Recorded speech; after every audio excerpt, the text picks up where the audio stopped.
Mesdames et messieurs de la presse, bonsoir. Très heureux de vous retrouver dans le cadre de cet exercice de redevabilité.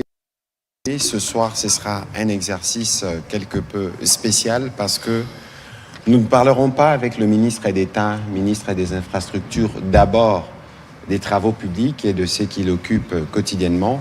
Mais ce soir, monsieur le ministre d'État, nous voulons faire une plongée dans un exercice qui est sensible et particulier en ce moment parce que nous sommes évidemment agressés par le Rwanda. Et dans le cadre de cette agression, le narratif qui revient régulièrement met au devant votre communauté, la communauté à laquelle vous appartenez. Et nous avons estimé qu'il était important, comme vous l'aviez fait déjà une fois dans le cadre de cet exercice de redevabilité, mais que ce soir, nous puissions nous focaliser sur la question pour que vous puissiez nous donner les détails et pour que notre opinion puisse être édifiée parce que malheureusement, la guerre, nous la faisons dans un contexte aussi où il y a beaucoup de mauvaises informations qui circulent, qui ne permettent pas aux uns aux autres de comprendre la portée et la sensibilité de certains sujets. Et donc ce soir, nous voulons parler de la cohabitation pacifique en République démocratique du Congo et de la place de la communauté Banyamulenge. Monsieur le ministre d'État, bonsoir. Bonsoir Patrick. Merci de vous joindre à cet exercice de redevabilité dans un contexte où nous avons lancé la campagne Congolais Téléma. Monsieur le ministre, pour commencer, comment votre communauté vit ces moments lorsqu'elle est constamment épinglée par les présidents rwandais comme étant une communauté qui vit un génocide en République démocratique du Congo? Comment réagissez-vous face à tout cela? Parce que vous savez mieux que nous que tout ce que le président Kagame dit n'est pas vrai. Merci, monsieur Patrick Mouyaya. Je voudrais commencer d'abord par saluer nos chevaliers de la presse ici. Bonsoir à vous. Je voudrais, d'entame, vous me permettrez, puisque c'est la première fois que je m'exprime ici sur la RTNC depuis les derniers développements que nous avons connus avec l'occupation de la ville de Goma, ensuite l'occupation de la ville de Bukavu. Je voudrais exprimer toute ma solidarité et ma compassion à nos frères et sœurs, à nos compatriotes qui vivent aujourd'hui sous cette partie de notre pays occupée par le Rwanda, parce qu'il faut appeler un chat par son nom, au travers de son supplétif ou ses supplétifs qu'est le M23 ou la FCM 23, comme on veut bien l'appeler. Et donc, nous voulons ici dire que nous partageons ces moments difficiles avec eux et nous pouvons comprendre que être sous la domination de forces d'occupation soit vraiment des moments, des temps difficiles pour nos frères qui vivent à Goma, à Bukavu, et dans toute cette partie, parce qu'aujourd'hui, Rutshuru aussi connaît le même problème, Masisi connaît le même problème. Et donc, notre solidarité et notre compassion les accompagnent à chaque instant. Alors, comment est-ce que notre communauté, la communauté Banyamulenge, vit cette situation? C'est un véritable déchirement pour nous. Un véritable déchirement parce que nous nous rendons compte que aujourd'hui, un pays voisin, que moi je traiterais d'un État belliqueux, exploite les quelques problèmes que nous pouvons avoir dans notre pays. N'oublions pas que nous sommes un pays immense, avec 450 tribus, et que, comme d'autres pays, nous connaissons des défis internes. Et ces défis internes sont, par rapport à cette problématique, sont des défis de cohabitation entre certaines communautés. Je voudrais vous parler d'abord, avant de répondre à cette question, de ma propre expérience. Comme il a dit, je suis originaire du Sud Kivu, territoire d'Uvira. Je suis de la communauté Banyamulenge. Mais avant d'être membre du gouvernement, je suis d'abord un élu du territoire d'Uvira. Élu du territoire d'Uvira signifie que j'ai obtenu des voix, non pas seulement de ma communauté d'origine, les Banyamulenge, mais aussi des autres communautés. Bafuliro, Bavira, Babembe, Bashi, Barega, qui sont installés dans ce territoire. Et peut-être pour la petite histoire, vous devrez aussi savoir que je suis le fils d'un illustre homme politique, M. Gisaro Mourosa Frédéric, qui lui-même, en son temps, a été également commissaire du peuple. À l'époque, les élus nationaux, on les appelait des commissaires du peuple. Il a été élu en 1977 et il a participé également au Parlement de 1970, mais là, ce n'était pas des élections, mais c'était par désignation en termes de consensus au niveau de la classe politique. Donc, il a été au Parlement à 2 reprises. Tout ceci pour dire que la cohabitation dans notre pays est possible.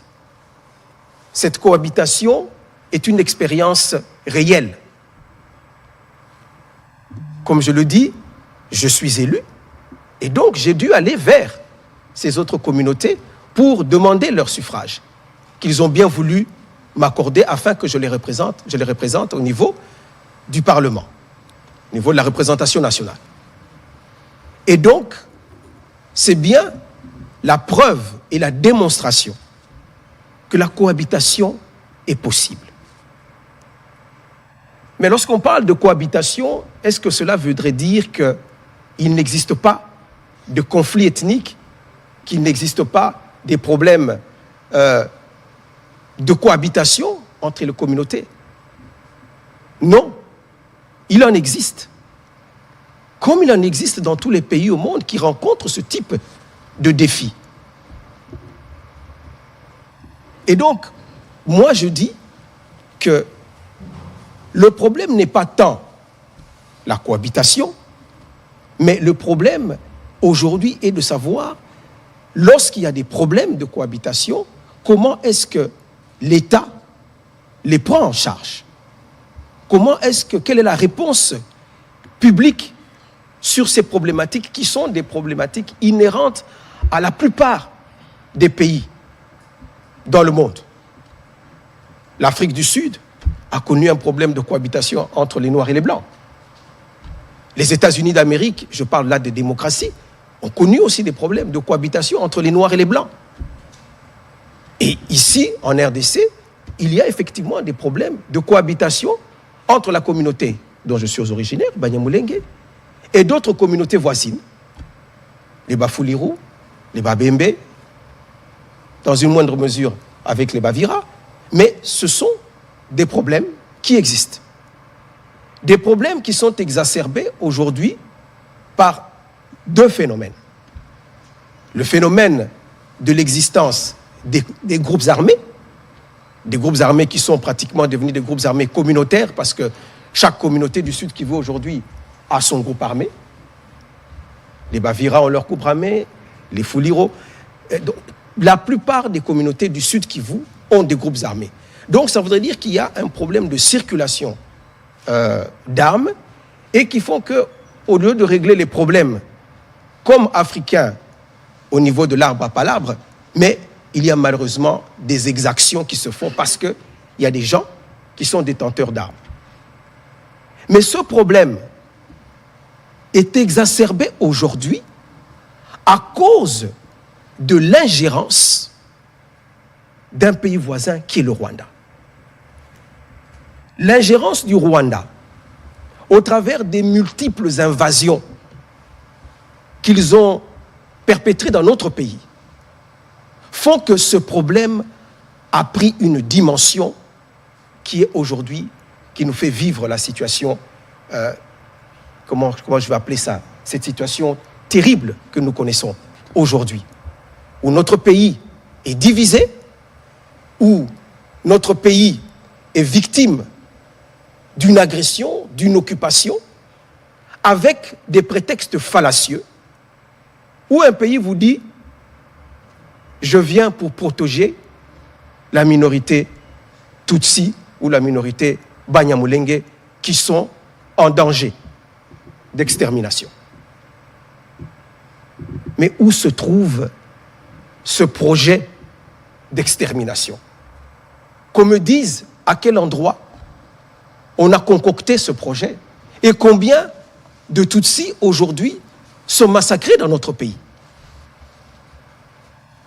Nous avons ici affaire à une situation où vous avez un pyromane qui vient, qui dit il y a le feu, alors que le feu n'existe pas, et qui vient après dire c'est moi le pompier pour éteindre ce feu parce que je viens pour protéger une minorité.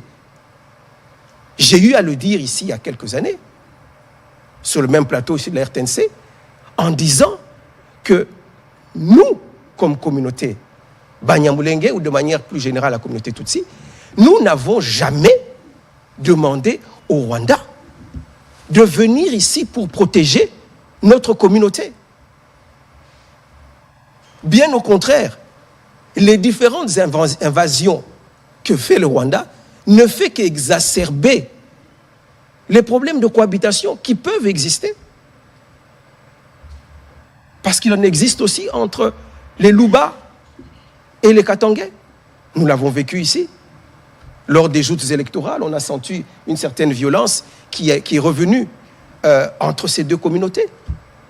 Nous le vivons aussi en Ituri, entre les Ema et les Lendu, ou encore ici, plus près de Kinshasa, entre les Teke et les Yaka. Tous ces problèmes de cohabitation sont des problèmes que doit résoudre la République démocratique du Congo parce que ce sont des défis internes.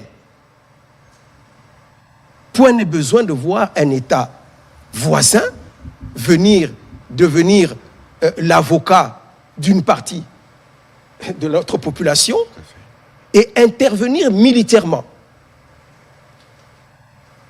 avec plus de milliers de soldats, soi-disant pour protéger une communauté. Non, l'agenda est tout autre. Parce que je voudrais savoir, et je pose la question, qui protège la communauté Banyamulenge installée ici à Kinshasa? Est-ce le Rwanda? C'est notre État. C'est la RDC qui les protège. Nous avons ici, à Kinshasa, des membres de la communauté. Moi, je les fréquente, je les vois tous les jours. Ils circulent librement dans les villes de Kinshasa, dans la ville de Kinshasa. Nous avons notre communauté en bon nombre à Bukavu. Est-ce que c'est les Rwandais qui les protégeaient? Bien sûr, je parle d'avant l'invasion, parce qu'aujourd'hui, ils vont dire que c'est eux qui les protègent. Non. Bien avant l'invasion, qui les protégeait? Ce n'est pas le Rwanda. Ceux qui sont à Uvira, ceux qui sont à Lubumbashi, ceux qui sont à Kolwezi, sans oublier le gros qui vit dans les hauts plateaux de Mwenga, Fizi, Uvira, à Minembwe, puisque c'est le coin qui est le plus connu.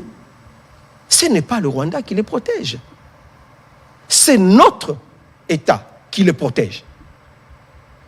Il peut y avoir effectivement des manquements. Cela peut arriver, mais il n'est nullement question, et nous n'avons pas invité le Rwanda à venir régler ce problème. Qu'il y ait des discours de haine vis-à-vis de cette communauté, parce que une certaine partie de notre population qui est affectée par le fait que le Rwanda attaque notre pays et qui dit « mais vous leur ressemblez ». C'est ça le vrai problème. C'est la confusion qu'il y a parce que lorsqu'on regarde le visage des Rwandais, entre guillemets, parce que là aussi, il faut préciser que le Rwanda est peuplé non pas que des Tutsis, mais il y a aussi des Hutus, et qui sont majoritaires. Mais simplement parce que le régime de Kigali aujourd'hui, qui est dirigé par M. Kagame, et parce que M. Kagame est Tutsi, comme je le suis, comme il y a des communautés à cheval sur chacune de nos frontières. Mais à cause de cette ressemblance de phénotype, on considère que nous épousons leur narratif, nous épousons leur cause. Il n'en est pas question. Moi, et comme beaucoup d'autres, Banyamulenge, et je dirais même des Tutsis, de manière générale, nous ne sommes pas d'accord avec ce que le Rwanda, le plan du Rwanda, le plan macabre du Rwanda sur notre pays. Nos problèmes, nous voulons les régler en interne.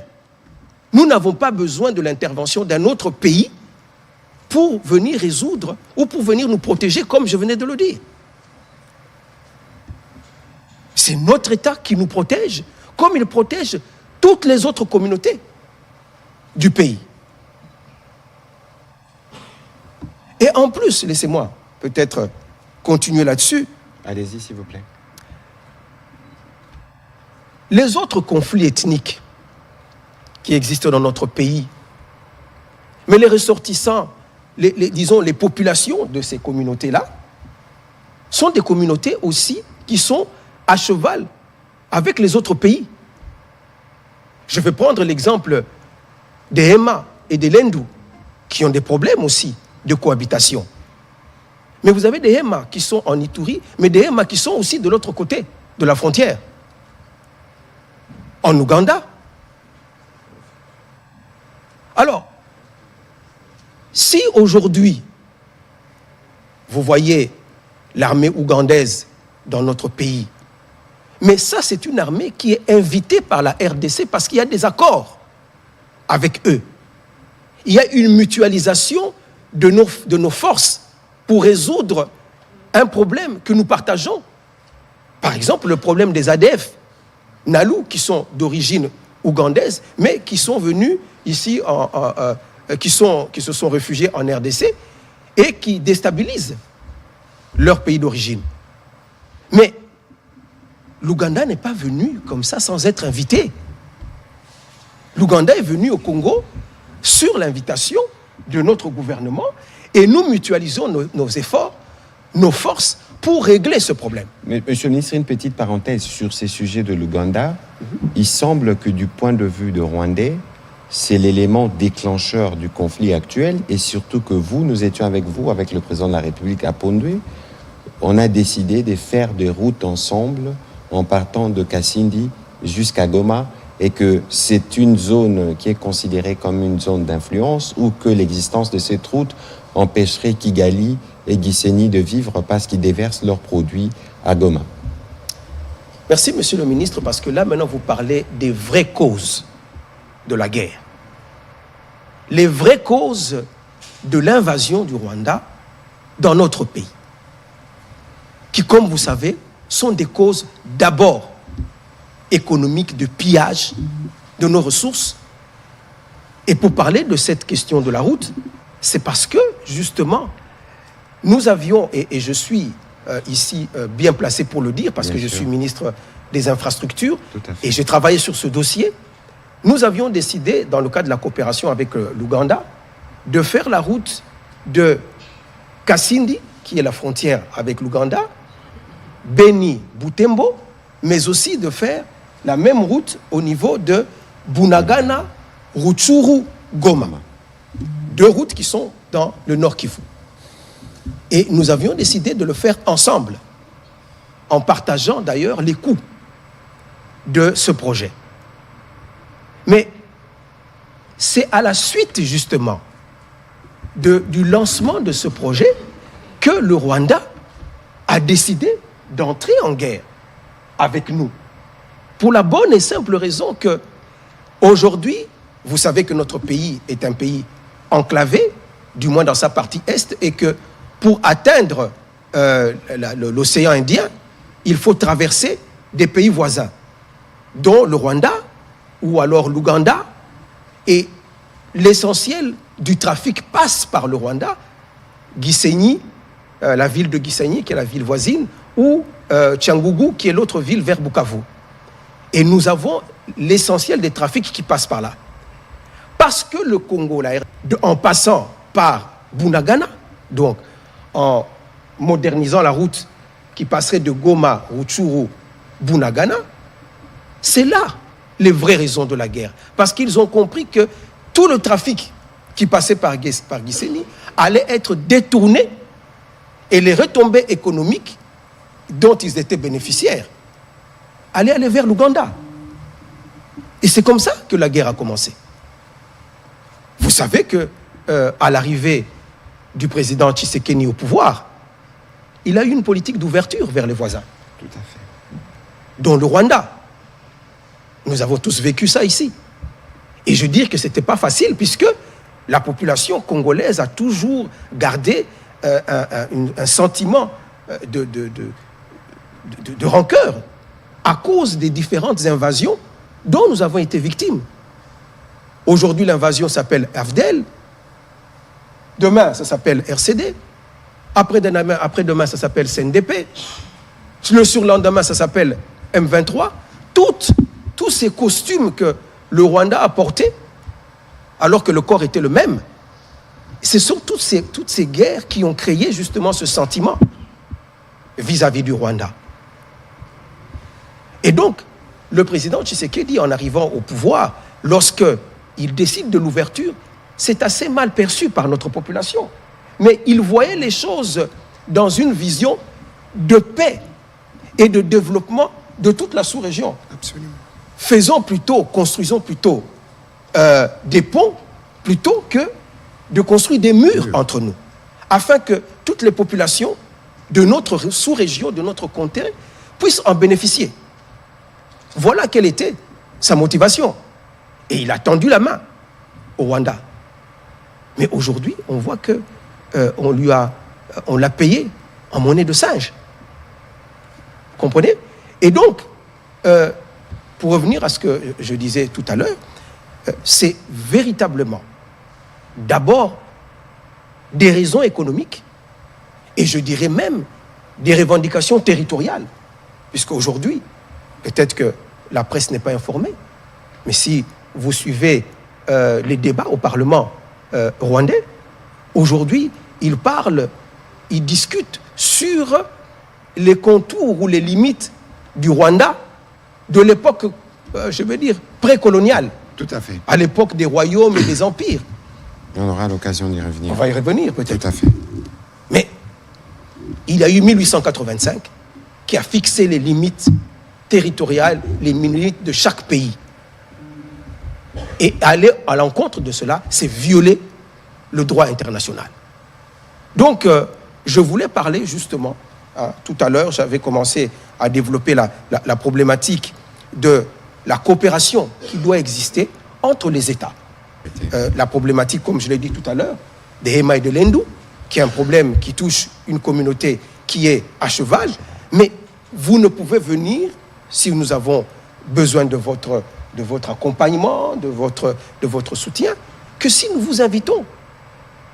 Il y a un droit international qui existe et qu'on ne peut pas fouler aux pieds comme cela. Alors, aujourd'hui, et je vais y revenir, vous savez, nous sommes tous conscients que le Rwanda a vécu un drame innommable, le génocide. Tout à fait. Et c'était des moments terribles que nous ne cesserons de dénoncer. Le génocide des Tutsis au Rwanda est une réalité. Personne ne peut en douter. Et aujourd'hui, il y a une forme de culpabilité collective parce que la communauté internationale avait abandonné cette population. Et qui fait que cette même communauté a du mal aujourd'hui à condamner. Il a fallu presque 30 ans pour que la communauté internationale accepte finalement, à cause des efforts diplomatiques que nous avons faits, de condamner le Rwanda pour ses invasions, à cause de cette culpabilité. Ils ont intervenu en 98, en 96, en 2008, en 2012, mais jamais ils n'avaient été condamnés. C'est maintenant que ces condamnations commencent. C'est cette culpabilité qui est à la base de cela. Et qu'il est difficile d'imaginer pour cette communauté internationale que la victime d'hier peut devenir le bourreau d'aujourd'hui. Parce que c'est cela. C'est de cela qu'il s'agit.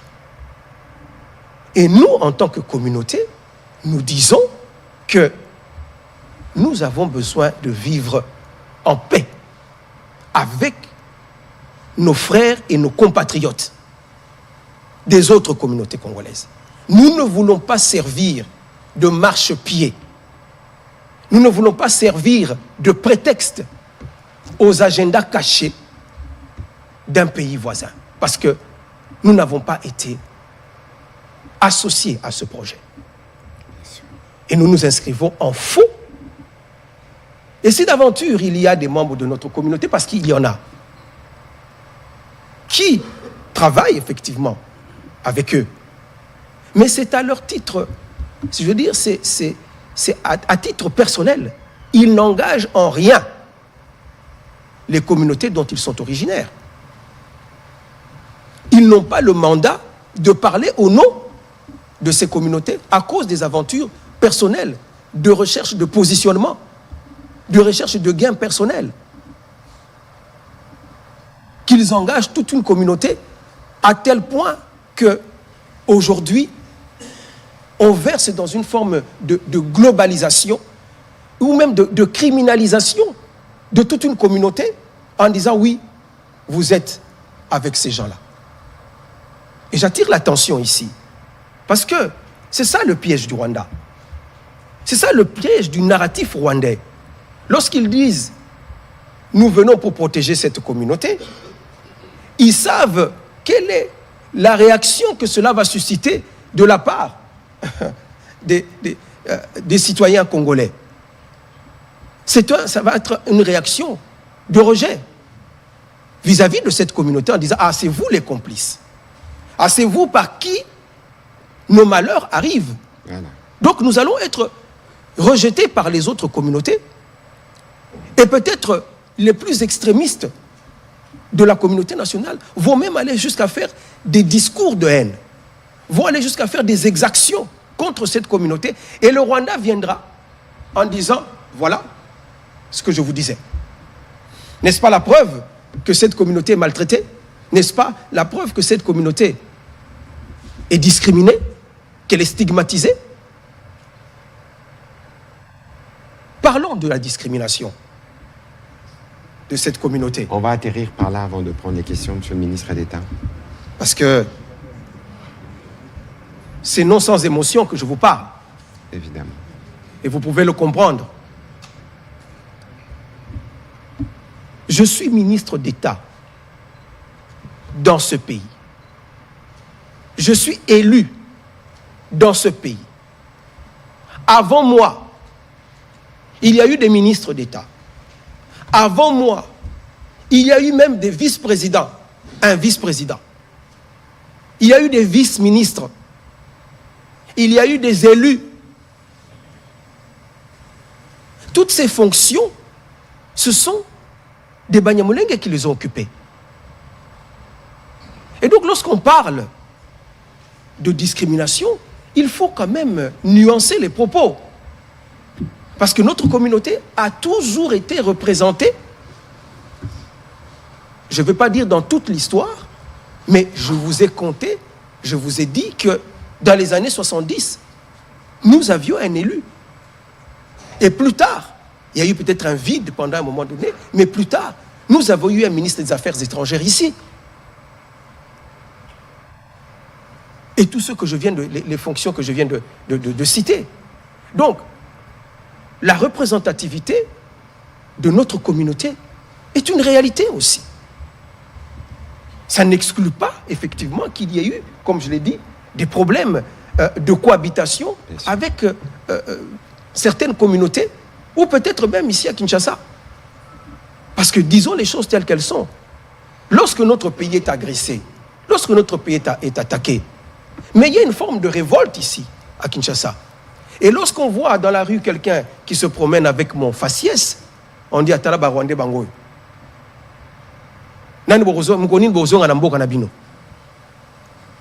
Donc cette confusion qui vient dans le chef de notre population, mais quelle en est la cause? C'est d'abord les attaques. C'est d'abord l'agression. Bien sûr, l'élément déclencheur. L'élément déclencheur. Et donc, ce que nous ne pouvons dire aujourd'hui, c'est de ne pas verser dans ce piège qui nous est tendu. Poison rwandais. Ce piège qui nous est tendu, qui tend à nous diviser, qui tend à exploiter nos conflits, à exploiter nos divergences internes, pour servir des agendas que la plupart de ceux qu'on utilise ne connaissent pas. Voilà le danger qui nous guette. Je vais peut-être m'arrêter là. Monsieur le ministre, merci beaucoup. C'était lent parce que j'avais prévenu en début de cet exercice que c'était un briefing particulier.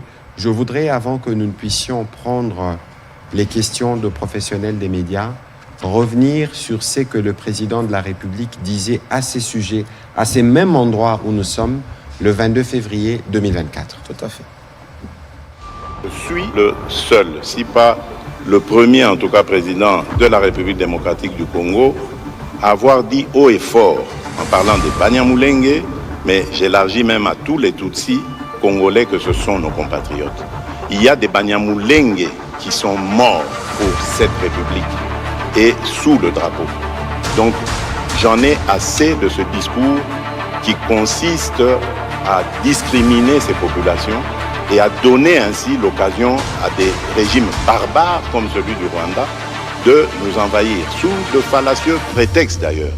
Parce que je dois attirer ici l'attention de tout le monde, et c'est très dangereux d'avoir ce genre de discours. Vous faites le tapis de ce régime criminel du Rwanda, parce que ce régime, figurez-vous, il a aussi des Hutus qui travaillent à sa cause. Il a fabriqué. Et il envoie ces gens traquer, violenter, massacrer des Tutsis pour dire « Ah, vous voyez, les Tutsis sont en danger ». Donc, méfiez-vous, chers compatriotes. Je ne veux pas que dans la République démocratique du Congo, que je dirige, grâce à vos suffrages, qu'il y ait de la discrimination. Tant que je serai président de ce pays, aucun citoyen de ce pays, aucune communauté tribale, ethnique de ce pays ne sera discriminé.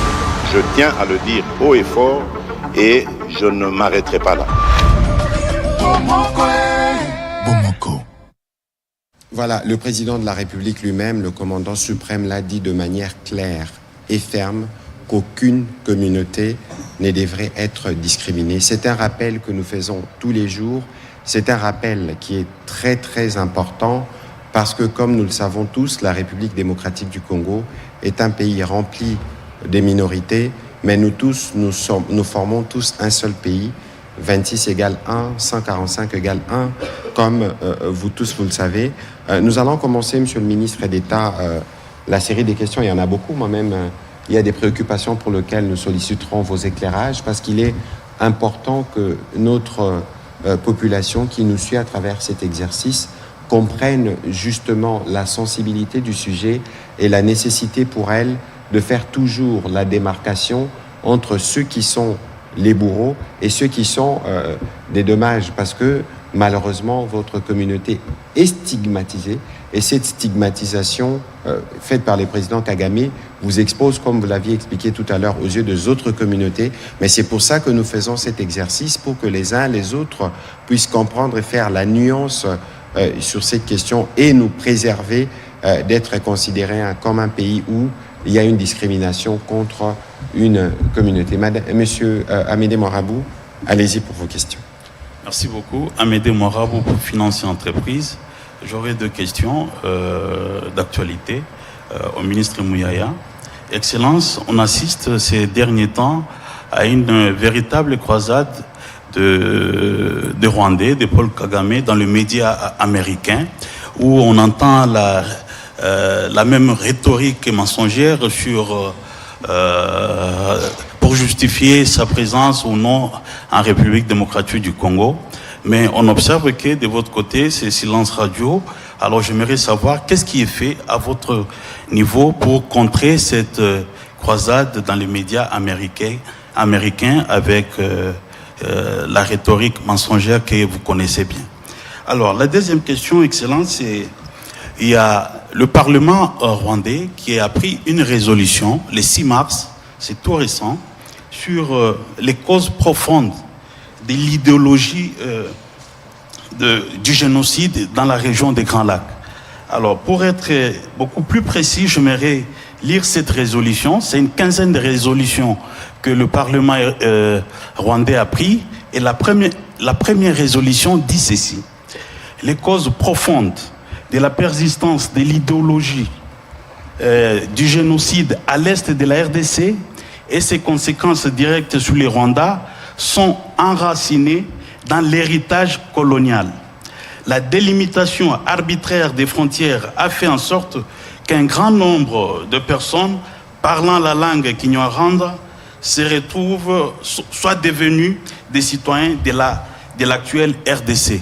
J'aimerais savoir ce que vous en pensez. Pouvait être complété par le ministre Lemineta qui a commencé à effleurer cette question quand il a pris la parole. Merci.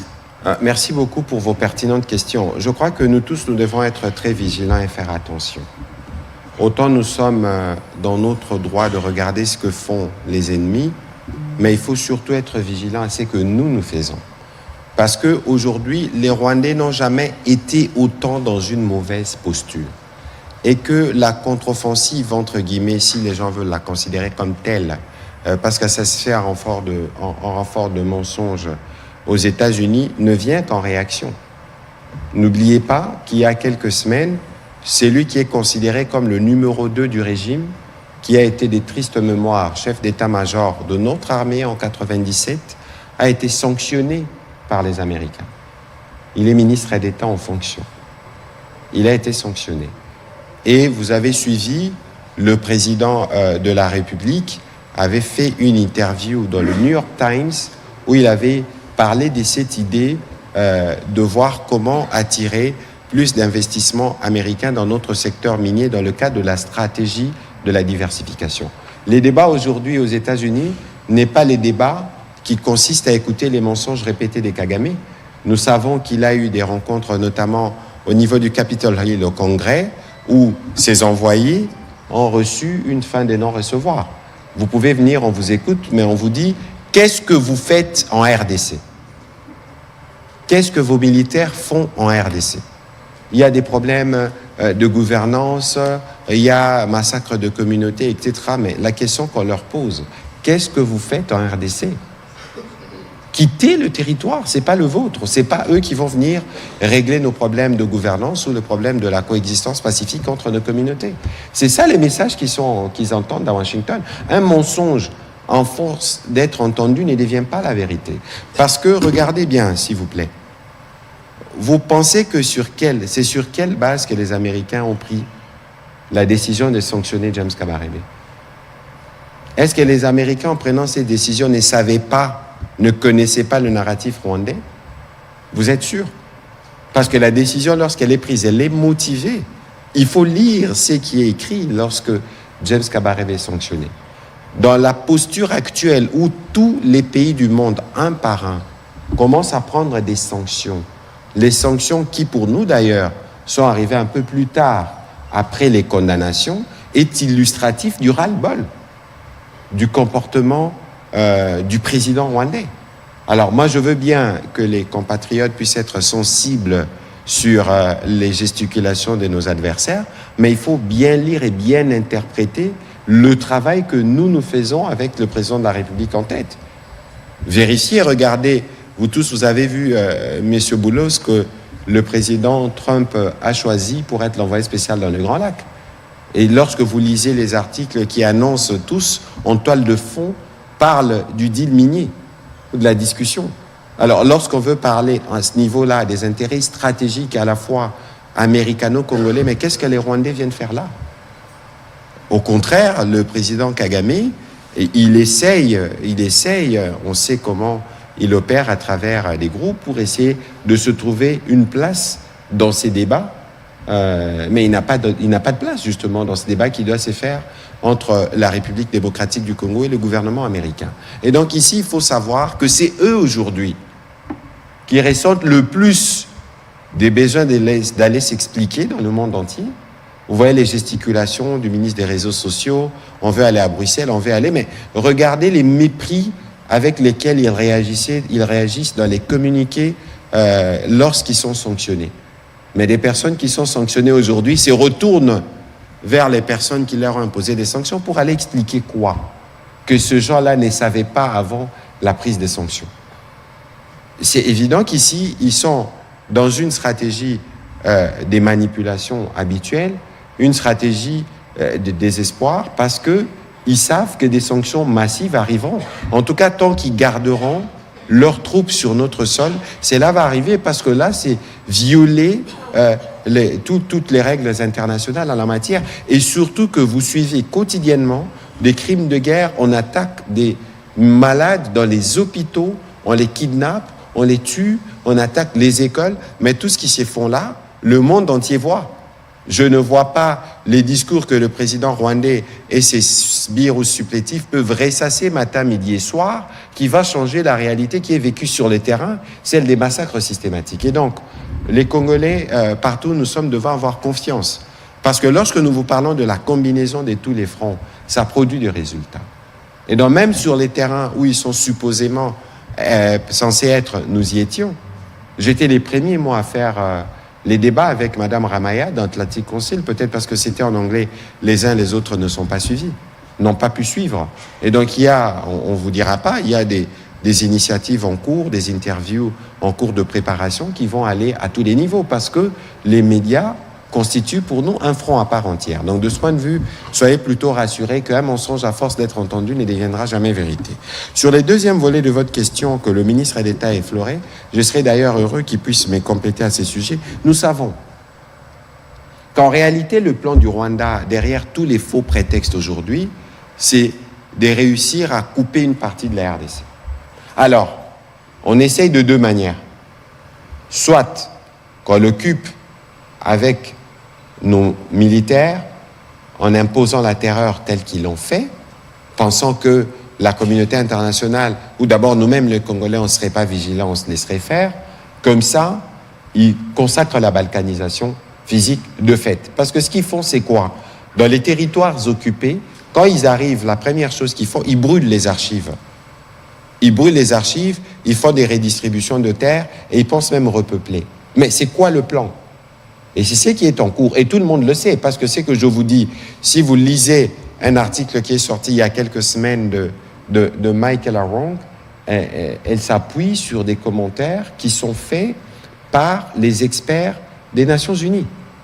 Et nous avons ces éléments, le vice-premier ministre, ministre de l'Intérieur l'a déjà abordé en conseil, et nous sommes déjà revenus dessus. Alors, la messe qui est dite, la fausse messe qui est dite au niveau du Parlement rwandais, c'est encore une fois du verbiage, parce que ici, le gouvernement rwandais tient à tout prix à garder son opinion avec elle,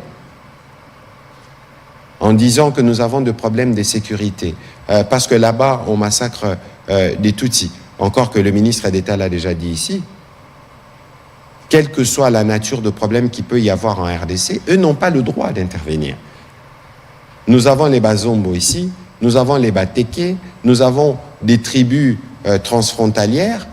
Est-ce que s'il y a un problème avec les Andés dans l'ex-Équateur là-bas, est-ce que le président Touadéra doit intervenir? Et donc, vous voyez qu'ici, c'est un plan malsain qui est concocté et on veut se donner tous les arguments pour venir les justifier devant la propre opinion rwandaise qui commence à se distancer de leur régime.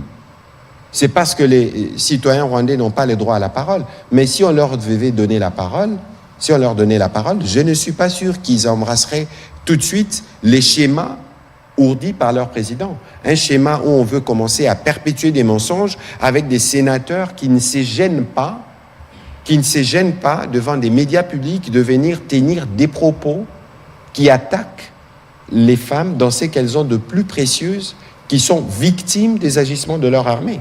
Vous voyez la structuration d'un régime si barbare et qui pense pouvoir se pérenniser ici, soit par eux-mêmes, soit par des supplétifs. C'est là le plan, et c'est pourquoi nous sommes debout.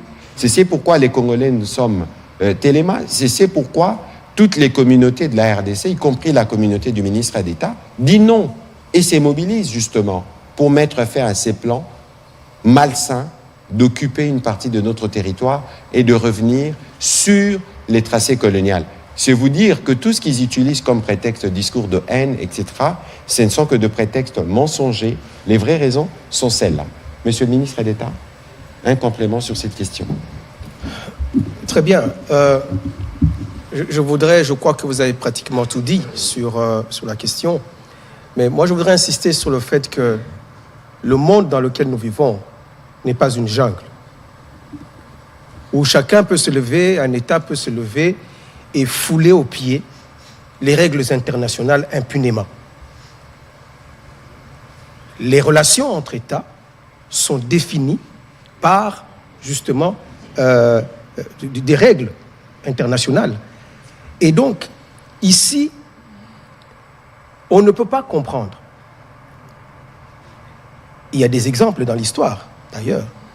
On ne peut pas comprendre que ce soit un État étranger qui vienne faire l'avocat d'une communauté d'un autre pays.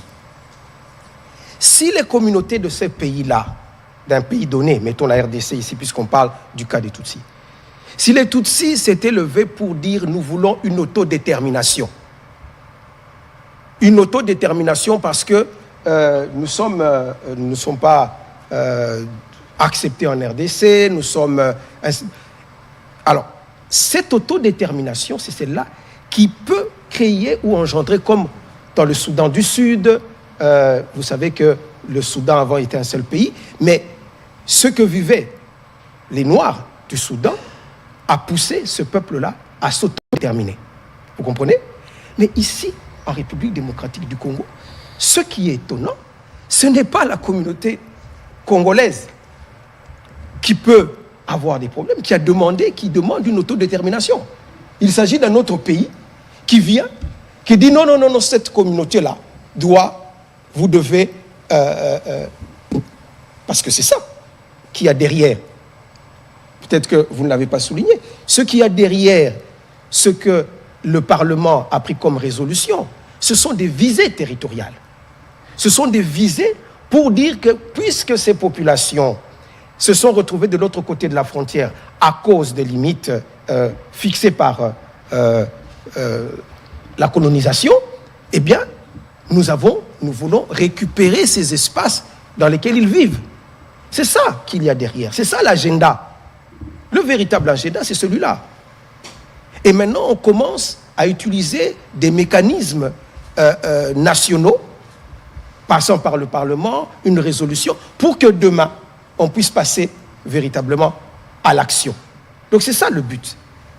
Vous comprenez? Alors, nous disons qu'il n'y a pas, en République démocratique du Congo, des espaces ou des personnes ou des communautés qui ont décidé qu'elles puissent être récupérées par le Rwanda ou que leurs espaces puissent être... Et il ne faut pas oublier aussi qu'en parlant que des Tutsis, mais les Tutsis ne vivaient pas seuls, même dans l'époque coloniale ou l'époque des royaumes et des empires. Si tant est qu'ils vivaient dans ces parties, dans ces espaces, Rutshuru, Masisi, ils n'étaient pas seuls. Et donc, lorsqu'on parle de... Même si on devait, dans l'impossible, je suis dans l'impossible où il y aurait quelqu'un qui voulait le faire, mais ce n'est pas que une communauté qui vit avec les autres, qui dit, moi, je décide que, voilà, je veux m'autodéterminer. Non.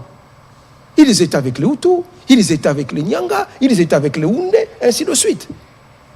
Vous comprenez? Donc, ceux de notre communauté qui veulent servir ces intérêts-là ne pourront pas y arriver parce qu'il y a les autres communautés qui ne vont pas les rejoindre dans cette démarche-là. Vous comprenez? Donc, aujourd'hui, on ne peut pas imaginer, c'est tout simplement invraisemblable. Voilà pourquoi on utilise la terreur. Voilà pourquoi on utilise la force armée pour faire taire ceux qui osent lever le doigt ou lever la bouche pour pouvoir dire le contraire de leur agenda. C'est ce qui est en train de se passer. Et malheureusement, pour eux, c'est que même nos villes qui sont occupées aujourd'hui, il y a une vraie résistance. Il y a une résistance silencieuse peut-être, parce qu'ils n'ont pas d'armes pour pouvoir réagir. Mais ils résistent. On leur parle. Et ils demandent quand est-ce que, finalement, nous allons revenir dans le giron national. Nonobstant la propagande que nous pouvons entendre de leurs affidés. C'est ça la réalité. Voilà ce que je pourrais dire. Voilà, M. Eric Izami. Merci, Monsieur le ministre. Tout d'abord, je voudrais commencer par louer ces initiatives parce que j'aurais voulu que ça puisse se succéder avec ce qu'on avait fait autrefois avec le professeur Ndaiwel Eziem Isidore, mais ensuite avec le professeur Tchibangu Kalala dans ses explications. Félicitations pour vos initiatives. Maintenant, mes préoccupations. Merci. La République démocratique du Congo, jusqu'aujourd'hui, partout à travers le continent, on sent que nous priorisons la paix pour vivre avec les autres. Vous avez bien parlé, les Congolais de partout vous ont écouté. Mais vous, aujourd'hui, Monsieur le ministre Alexis Gisaro, vous êtes aussi un notable. Vous avez dit, et vous avez dit avec sincérité, que vous êtes un élu d'Ouvira, donc Sud Kivu. Puisque nous, RDC, nous avions priorisé la paix et que le voisin belliqueux n'en veut toujours pas, alors comment pensez-vous que l'on puisse résoudre ces problèmes récurrents des incursions rwandaises dans nos terres, en pensant à ce qu'avait dit Mobutu en son temps? Je ne veux pas récupérer par la parole ou le dialogue ce qu'on m'a ravi par la force. Avant vous et moi, Mobutu l'avait dit. Ça, c'est la première préoccupation. La deuxième préoccupation, vous avez dit et fait remarquer que dans le Sud Kivu, nous avons Chabunda, Kalehe, Walungu, Kabare, etc., etc. Mais vous avez remarqué que chaque tribu ou presque, les Babembe, les Bafulero, les XY, ont chacune des tribus une milice. Comment vous, en tant qu'élu du peuple, donc notable et érudit de la République, pensez-vous résoudre ce problème-là pour que ça puisse terminer? Et je termine par cette question. Vous avez été sincère. Moi, je suis fils de l'ONATRA. Vous avez été ADG à l'ONATRA. J'ai vu un peu votre parcours comme ça. Moi, en tant que journaliste, vous, en tant que politique. Alors, quand vous dites, vous n'avez pas donné mandat à X ou Y personnes appartenant à votre communauté que d'aller revendiquer quoi que ce soit aux Congolais. Vous avez dit la vérité. Mais alors, la question, seriez-vous capable de coopérer avec la justice de la République démocratique du Congo pour dénicher ceux-ci qui distribuent la mort quand même? Ce sont là mes questions. De toute évidence, le ministre d'État va répondre, mais sur la question de la sécurité de communauté, ce n'est pas une question qui se règle au niveau de la notabilité, c'est une question qui se règle au niveau global. Mais c'est pourquoi aujourd'hui, le président de la République, nous travaillons notamment à renforcer la police, parce que c'est la police qui est censée être celui qui assure la sécurité de biens et des personnes à l'intérieur du territoire national. Et donc, ça, c'est un engagement sur lequel nous travaillons. Évidemment, il faudra régler les problèmes de groupes armés. Il y a des processus qui sont prévus pour. C'est une combinaison des efforts qui nous permettront d'une part de régler ces problèmes-là, mais d'autre part de renforcer la police qui est censée, elle, être la seule structure qui assure la sécurité de toutes les communautés à la fois. Imaginez qu'on a 450 tribus, s'il y a 450 milices, ça devient source d'insécurité pour tout le monde et partout. C'est pour ça que nous tous nous investissons l'État investit dans la police pour que la police puisse jouer ces rôles-là des protecteurs de biens et des personnes. Monsieur le ministre d'État. Très bien. Ça, je pourrais dire que c'est la réponse institutionnelle. Comment est-ce que l'État répond à cette problématique des incursions, à la problématique liée à nos groupes armés, donc l'insécurité causée par nos propres compatriotes. Et je vais terminer par la question de la justice dont vous avez parlé. Bien. La réponse à cette problématique, d'abord, est une réponse qui fait appel à notre conscience de quoi que nous donnons à nos enfants. L'éducation ou l'instruction qui est donnée dans les écoles, c'est là que les choses doivent commencer. C'est là qu'on doit dire à un élève que celui qui est là, même s'il n'a pas la même longueur ou la même forme du nez que toi, mais il est ton frère, il est ton compatriote. Donc la première réponse finalement à cette cohabitation, c'est d'abord l'éducation. Parce que ça, c'est une réponse à long terme.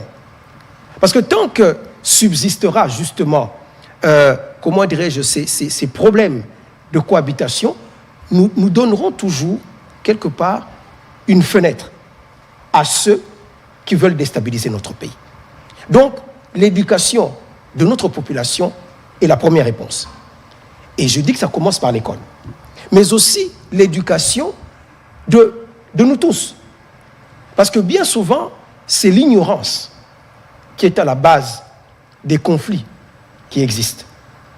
Il y a des gens, de manière tout à fait objective, mais vraiment de manière tout à fait objective, qui croient véritablement que un Tutsi ne peut pas être congolais. Qu'il n'y a pas de Tutsi congolais. C'est de l'ignorance. Parce que l'histoire de notre pays, comme on l'a dit un peu tout à l'heure, l'histoire de notre pays a fait que la délimitation de nos frontières n'est pas l'œuvre des Congolais. C'est l'œuvre des puissances coloniales de l'époque qui ont décidé de départager l'Afrique en fonction de leurs intérêts. Peu importe quel était le peuple ou la communauté qui vivait à tel ou tel endroit. Il y a des endroits où, entre les pays, il y avait des frontières naturelles, comme, je ne sais pas, ici, le Congo en face, nous avons une frontière naturelle. Mais, le fleuve. Mais si vous allez plus loin, toujours entre nos deux pays, vous allez vers l'Ouosi, il n'y a pas de frontière naturelle. En marchant à pied, vous vous retrouvez dans le Congo voisin. Mais ce sont les mêmes populations qui y vivent. Bien sûr. Exactement. Et cela est valable sur les 9 frontières de notre pays.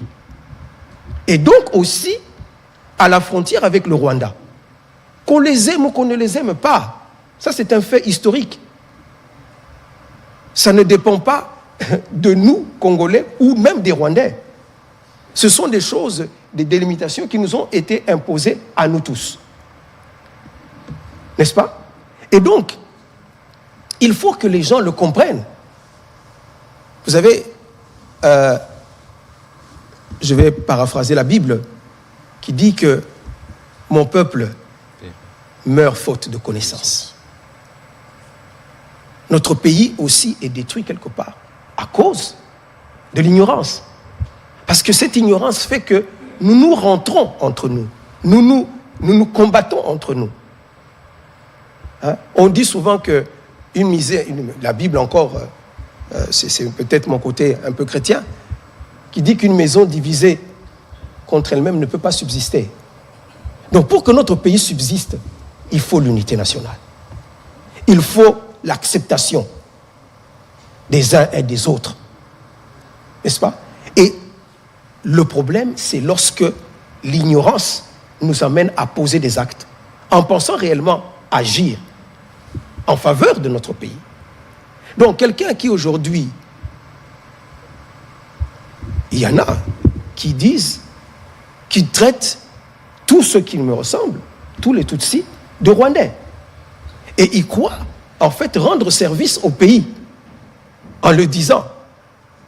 Alors qu'en réalité, ils sont en train de rendre service et de véhiculer justement le narratif du Rwanda, qui s'en sert pour dire, voilà, c'est ça le discours de haine ethnique. C'est ça le discours d'exclusion. Le discours de stigmatisation. Alors que ces gens, en le disant, pensent rendre service à leur pays. Voilà l'ignorance. Et c'est cette ignorance que nous devons combattre tous. Vous, chevaliers de la plume, comme nous, politiques, l'État. Comprenez? Donc, l'aspect de l'éducation de la masse est une chose importante pour la survie de notre pays. Il y a aussi maintenant, vous l'avez évoqué tout à l'heure, la justice. La justice régule aussi les actes que nous posons. Si les discours de haine ethnique, ou s'il y a des exactions qui sont faites et qu'ils ne sont pas réprimés, eh bien, c'est la porte ouverte à tous les débordements. Mais à contrario aussi, s'il y a des personnes qui sont des traîtres pour la nation, mais nous devons également les dénoncer. Nous devons également les pointer du doigt. Et si vous voulez que je vous réponde de manière très claire à cette question, oui, moi je suis prêt. Je suis prêt à les dénoncer. Et ils ne s'en cachent pas. Ils ne s'en cachent pas. Vous les voyez, ils sont de l'autre côté. Bien sûr. Ils servent le Rwanda. Tous les jours. Ils ne s'en cachent pas. Vous allez les voir dans les réseaux sociaux, vous allez les voir dans les déclarations qu'ils font, ainsi de suite. Donc, ils sont connus. Et un jour, ils rendront des comptes à notre pays. Merci. Voilà, merci. On va prendre les deux questions restantes parce que nous devons courir derrière le temps. Monsieur Patrick Lacoué, et puis ce sera notre collègue de l'ACP.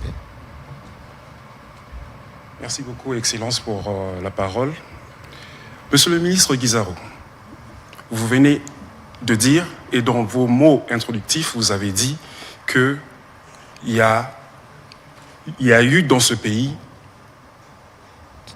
des leaders, si je peux prendre ce terme-là, des leaders de votre communauté qui ont eu à gérer la chose publique dans ce pays. Et tout à l'heure, et qui continuent, entre autres vous. Et tout à l'heure, vous avez relevé un problème d'éducation de masse. Est-ce que vous savez que dans la population, l'on condamne votre silence? Quand le pays est agressé, ses leaders, Banyamulenge, se taisent. Ils ne se prononcent que quand ils sont pointés du doigt. Que répondez-vous? Avant même qu'ils ne répondent, moi qui vous parle, de manière régulière, j'ai reçu des sollicitations de la communauté Banyamulenge pour s'exprimer de manière régulière. Et à chaque fois qu'il y a des cas, des dérapages ou des cas des poisons rwandais qui circulent, je suis moi le premier à être alerté par la communauté et ce n'est même pas par mon collègue ministre d'État. Je pense qu'il y a quelques jours, nous avons vu qu'elle s'est exprimée de manière claire et on n'avait pas besoin de les stigmatiser ou de les activer. Parce que moi qui suis régulièrement en contact avec eux, je sens en eux le même souci que chacun d'entre nous pour que cette guerre se termine.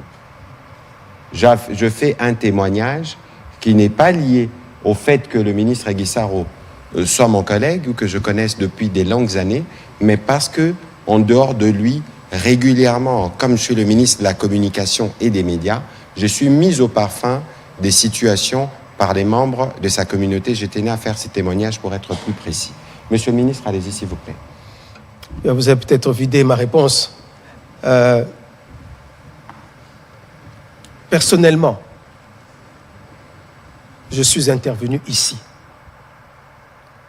pour parler de cette question.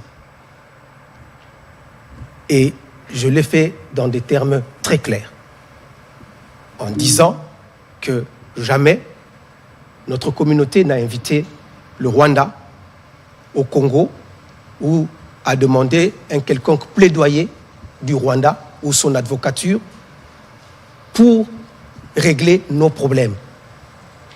J'ai mis en avant le fait que nous avons un État responsable, un État qui doit régler les problèmes de conflits internes, là où ils apparaissent. Donc nous ne sommes pas tus, nous l'avons dit.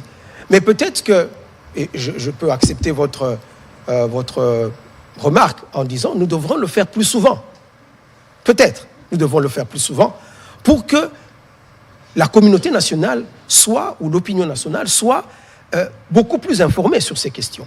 Nous devrions réaliser des émissions historiques qui peuvent montrer effectivement que la problématique, même des origines, que nous ne sommes pas une population qui est venue juste après les massacres qu'il y a eu au Rwanda, parce que cette idée aussi circule dans la population en disant voilà, ils sont arrivés ici en 1960, après que le Rwanda ait connu les massacres de 59, ou encore d'autres qui situent notre arrivée en 72. Des émissions pareilles doivent être organisées. Et moi, je peux vous dire que je l'ai fait sur d'autres chaînes de télévision, bien avant. La dernière fois ici, c'était le 14 février 2023. Avec vous. Ici. Et puis on a déjà fait plusieurs émissions, notamment avec l'honorable Essebineza. Tout à fait. Ou avec les députés d'Ouvira. Vous avez reçu aussi d'autres personnes, comme M.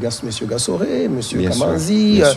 ou d'autres personnes qui ont eu à intervenir sur ces questions pour expliquer à l'opinion nationale. Mais c'est vrai que peut-être que les gens estiment que nous ne parlons pas assez, ou nous ne le disons pas assez. Je peux effectivement accepter cela pour dire que nous devons faire un effort plus grand. Absolument. Pour que notre population soit mieux informée, soit mieux sensibilisée sur ces questions, parce que effectivement, c'est là le véritable piège qui est tendu, non pas à une communauté, mais qui est tendu à notre pays. Tout à fait. Parce que c'est ça aujourd'hui, le véritable discours, le narratif du Rwanda se base sur cela. Et nous ne voulons pas cautionner ce narratif. Et je pense que vous allez nous revoir beaucoup plus souvent sur ces questions. Voilà. Monsieur le ministre d'État, parce que nous parlons de votre communauté, de sa représentativité, est-ce que vous pouvez nous donner, peut-être sans les citer, pas les nombres, mais tout au moins une idée des membres de votre communauté qui font partie des différentes structures de l'État? Oui, j'aurais dû d'ailleurs l'évoquer tout à l'heure. Tout à l'heure, j'ai parlé des hautes fonctions d'État, en parlant de ceux qui ont œuvré dans le gouvernement, mais dans les entreprises publiques, nous avons aussi des membres de la communauté qui sont des directeurs dans les entreprises. La Banque centrale, le Fonds de promotion de l'industrie, et j'en passe. Mais au-delà du monde civil, il y en a aussi dans l'armée. Dans l'armée, nous avons des membres de la communauté, mais à tous les niveaux, à tous les grades. Des généraux, à partir du grade de général jusqu'au plus bas de l'échelon. Nous avons une dizaine. Si je dois prendre tant ceux du Sud Kivu que du Nord Kivu, nous avons une dizaine. Actuellement, le numéro 1 de la zone de défense, qui a en face de lui justement les armées du Rwanda ainsi que ses supplétifs du M23, le général Masunzu, et de la communauté Banyamulenge. Le commandant des régions adjoint du Sud Kivu et de la communauté Banyamulenge. Je passe, vous avez au niveau de l'inspection générale, au niveau de la force terrestre, nous sommes représentés dans ce corps. Et ce qu'il faut ajouter, c'est que ces communautés ou les membres de notre communauté meurent avec les autres. Absolument. Les présidents de la République l'avaient relevé ici. Ils versent leur sang avec les autres. Récemment encore, au mois de février ici, il y a un colonel qui a été abattu sous les balles. de l'armée rwandaise. Son corps est ici, est à la morgue. Oui.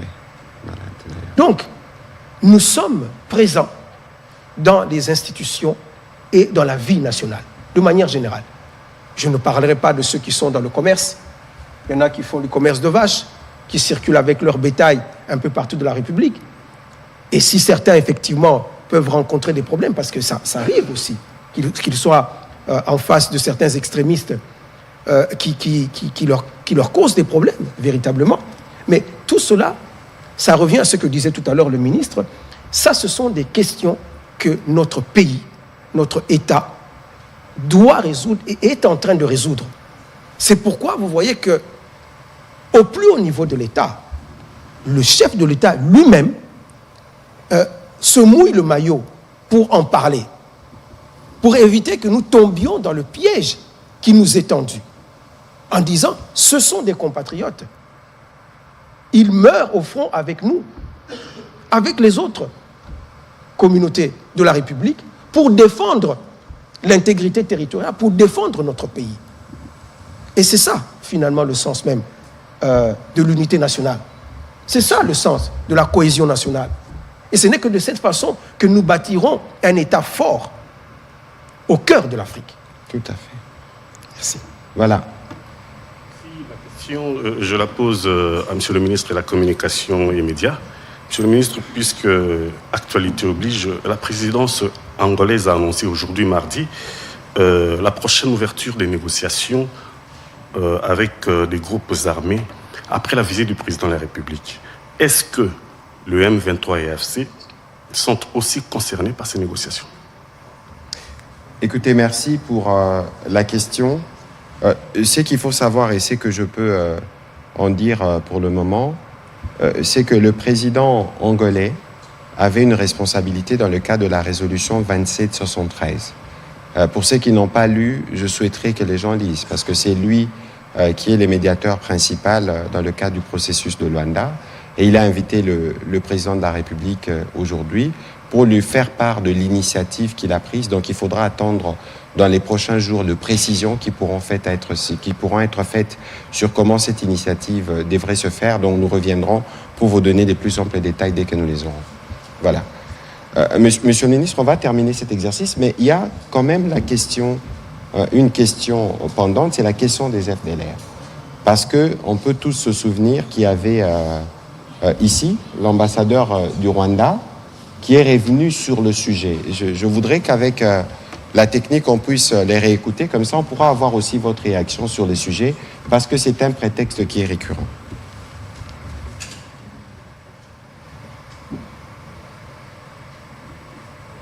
En accord avec la technique, on va réécouter ce que disait l'ambassadeur rwandais ici à Kinshasa au sujet justement des FDLR. Nous n'avons aucun intérêt d'attaquer les FDLR aujourd'hui, au moment où les FARDC les ont sérieusement attaqués et ils sont vraiment affaiblis. On en parle très peu. Donc c'est aussi le fruit d'une bonne coopération. Une bonne coopération amène à des résultats qui enlèvent l'élément ou l'épine dans le pied. Ou le prétexte, comme on l'appelle ici. Comme aujourd'hui. Voilà, Monsieur le ministre d'État. Merci beaucoup pour le passage de cet élément. Parce que Monsieur Kariga qui parle et était l'ambassadeur du Rwanda ici en République démocratique du Congo. Et ces propos, il les a tenus en 2021, je pense, si mes souvenirs sont bons, où, comme vous l'avez suivi avec moi, il dit que les FDLR ne constituent plus une menace existentielle pour le Rwanda. Il y a encore 4 ans. Il ne constitue plus une menace existentielle. Pourquoi? Parce que la République démocratique du Congo a mené des opérations qui ont fait qu'on a réduit la nocivité de ce groupe. Et aujourd'hui, quand il le disait, il ne constitue plus une menace. Donc, et il insiste sur la coopération qui existait entre les deux pays, qui a conduit à ce résultat. Il a dit c'est bon qu'il y ait une coopération. Et j'aimerais dire clairement qu'il n'y a pas meilleure réponse pour comprendre que le narratif rwandais d'aujourd'hui est un narratif qui est totalement faux. Parce qu'eux-mêmes l'ont dit, et c'est un représentant officiel du Rwanda qui l'a dit. Il n'y a plus de menace existentielle du Rwanda par rapport au FDLR. Donc, ce que nous comprenons, c'est quoi? C'est-à-dire que lorsqu'il y a coopération entre les deux pays, les FDLR n'existent plus, ne sont plus une menace. Mais lorsque les relations deviennent mauvaises, tout d'un coup, ces FDLR deviennent une menace. Que devons-nous comprendre? Quelque part, il y a quelqu'un qui ment. Ou c'est l'ambassadeur qui avait menti, et je ne pense pas que c'est le cas, ou c'est le discours actuel, ou qui est mensonger. Absolument. Donc, en réalité, chers compatriotes, il s'agit là d'un mensonge d'État. Les FDLR, comme vient de le dire, effectivement, dans une période non suspecte, le Rwanda a déclaré que les FDLR n'était plus une menace pour le Rwanda.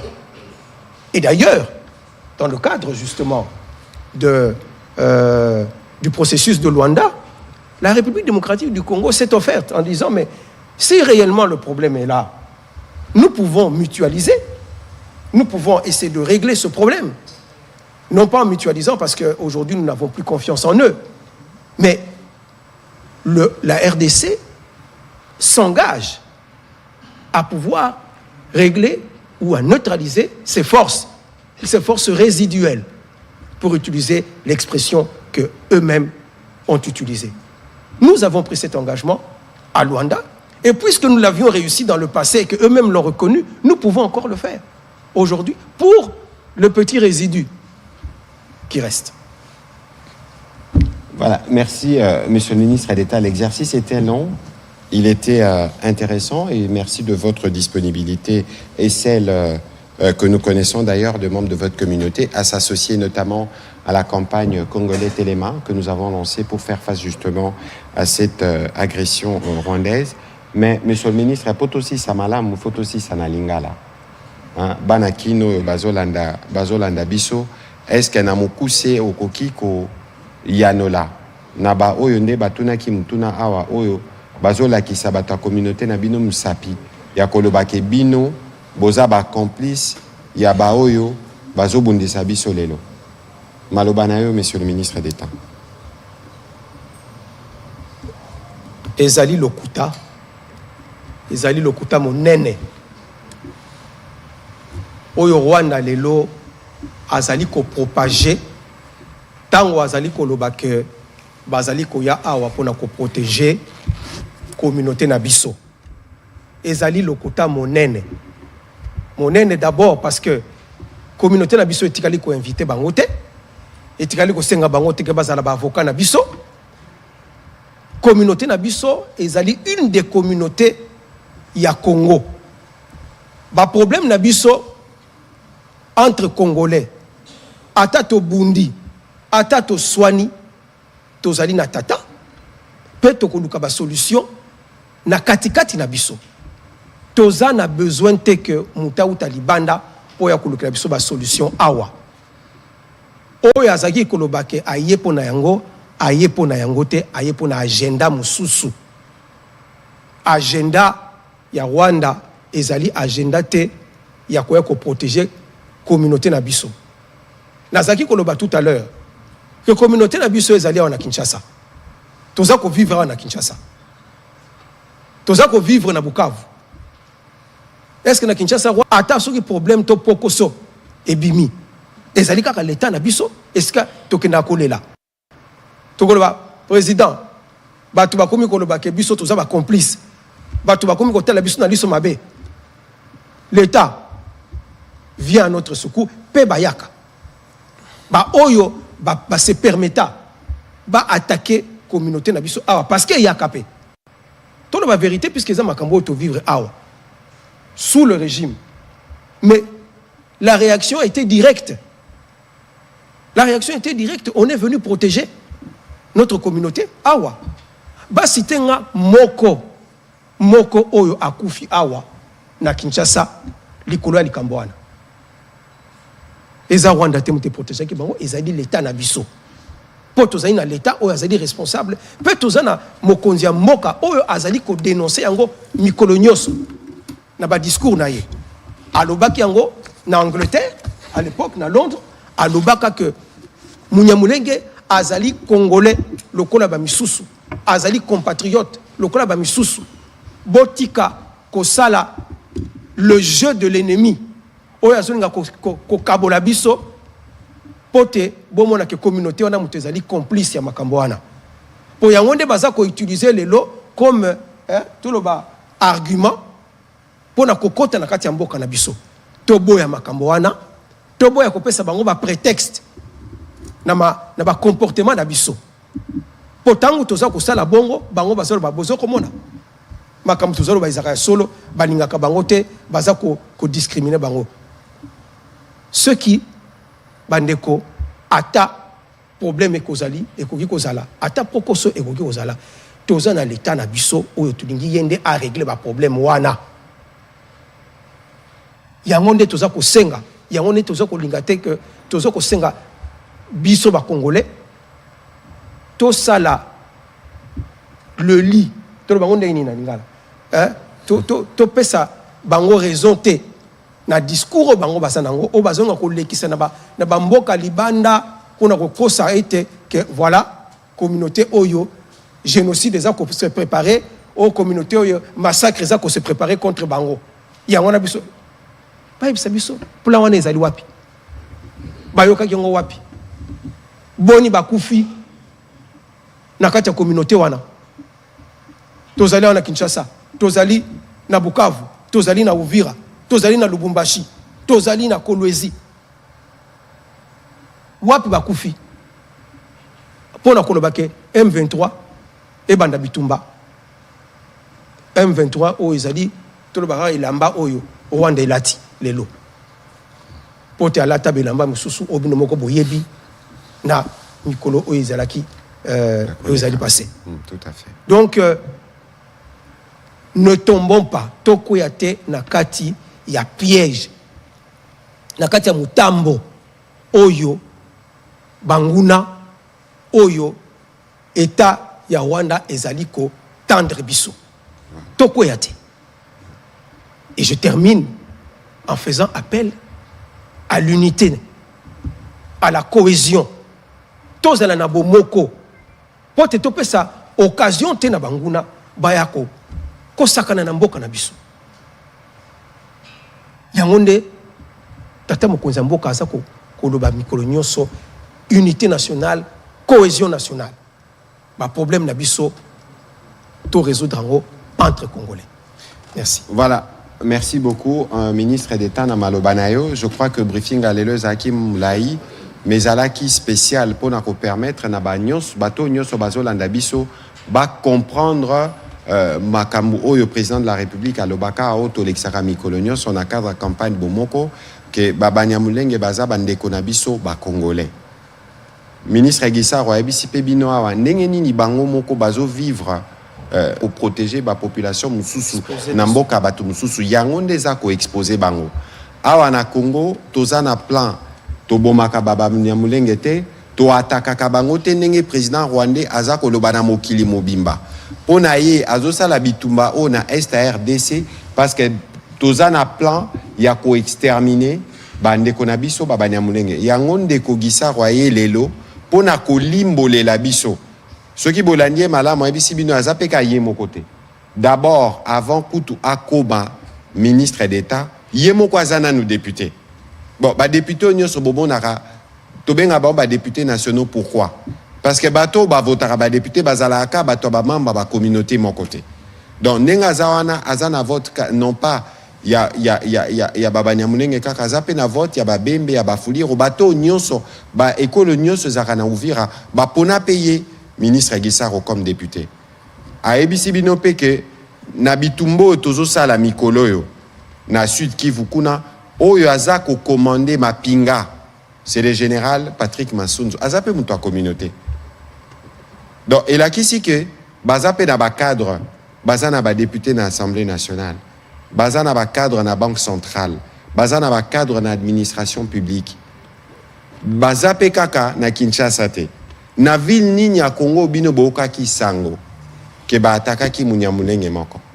Awa biso nyonso nde photo telema to bunda contre ignorance to pe otozo benga poison rwandais. Le fait que biso tozo lo ba déjà que wane za poison rwandais eza déjà antidote, anti-poison parce que to timbeli bango ndenge basalaka. Donc biso nyonso awa toza na obligation na ba moment oyo yemoko ministre d'État pa pesi exemple ya maloba na Biblia kendako ezanga bomoko ezandako erosuka nango kobukana soki biso tolingi Congo na biso etelema il faut tozala na cohésion, il faut tozala na unité pe il faut toboya piège ya muninga mboka na biso Congo tozala na 450 tribus 450 pour un même peuple 26 provinces eza ebele ezande bandolo banabiso ba makamba ba Swahili awa Swahili ezaka nango ekolote awa na Congo toyebi bangala balobaka lingala toyebi baluba balobaka chiluba toyebi ba Congo tolobaka ba Congo mais écolonie ezaka ba Swahili awa Swahili eza munoko oyo ba communauté na biso mingi ya ba province ya est balobaka parce que eza langue moko uta bakota ba Tanzanie ba Zanzibar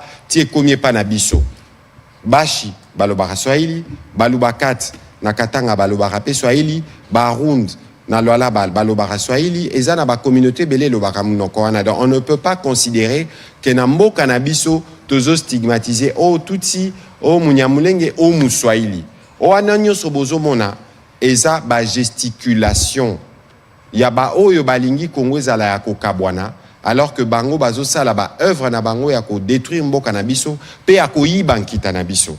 Je crois que ministre Gisaro azalaki moi moulaï pour apesi biso pe partant il y a expérience na yemoko. Il a même parlé de son père depuis 1977.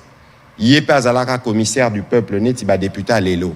Donc il a kisi ke biso nyonso toza peuple moko yango to ko continuer ko travailler na bino ba pandisango pona ko yeba ba complexité pe ba diversité nyonso toza nango parce que diversité yango wana pe salaka richesse. Monsieur le ministre d'État, merci beaucoup de votre participation et à la prochaine. Merci. Merci.